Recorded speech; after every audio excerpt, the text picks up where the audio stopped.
ఇక్కడ కనపచ్చేటువంటి వ్యక్తి ఆదర్శవంతుడు.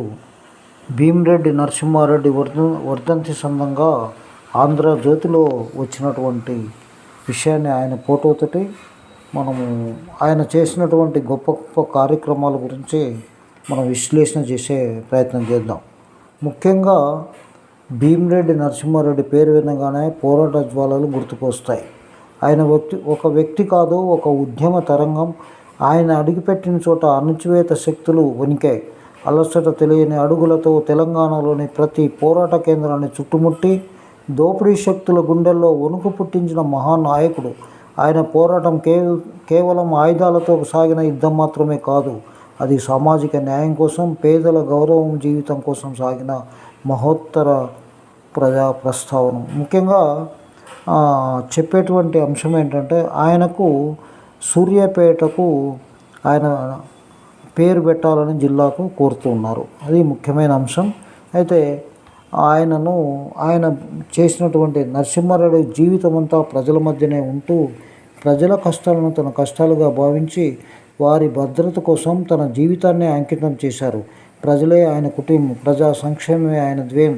తన వద్ద ఏమి ఉన్నా అది తనతో పాటు అందరికీ చెందాలనే సమిష్టి భావన ఆయనది. వ్యక్తిగత ఆస్తులు, సౌకర్యాలు, భోగాలు అన్నింటినీ త్యజించి ప్రజా జీవనానికి అంకితమైన మహోన్నత నాయకుడు. ఆయన భూస్వామ్య కుటుంబంలో జన్మించిన అణగారిన ప్రజల పక్షాన నిలిచి దోపిడీ వ్యవస్థపై నిరంతరం ఆయన పోరు జరిపారు. కొత్త తరానికి ఆయన జీవితం ఒక పాఠం. నాయకత్వం అంటే పదవులు కాదు, ప్రజల కోసం త్యాగం చేయడమని ఆయన నిరూపించారు. ధైర్యము, నిబద్ధత, సమిష్టి జీవనం, ప్రజల పట్ల అపారమైన ప్రేమ, ఇవన్నీ ఆయన వ్యక్తిత్వానికి ప్రతీకలు. ప్రజల కోసం రైట్ మర్చిపోయినా వస్తున్నా జస్ట్ హాఫ్ మినిట్. సిద్ధాంతానికి బలమైన పునాది వేశారు.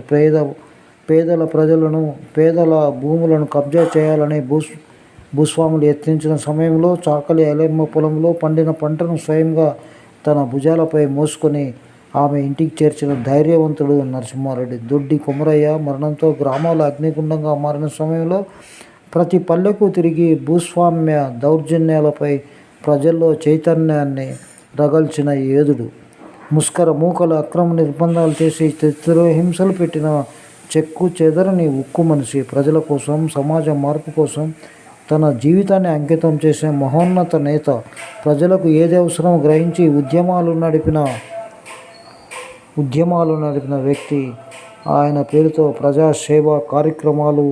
ఆయనకు ముఖ్యంగా డిమాండ్ ఏంటంటే సూర్యాపేటకు ఆయన పేరు పెట్టి జిల్లా పేరు పెట్టాలని కోరుతున్నారు. నమస్తే, థ్యాంక్ యూ వెరీ మచ్.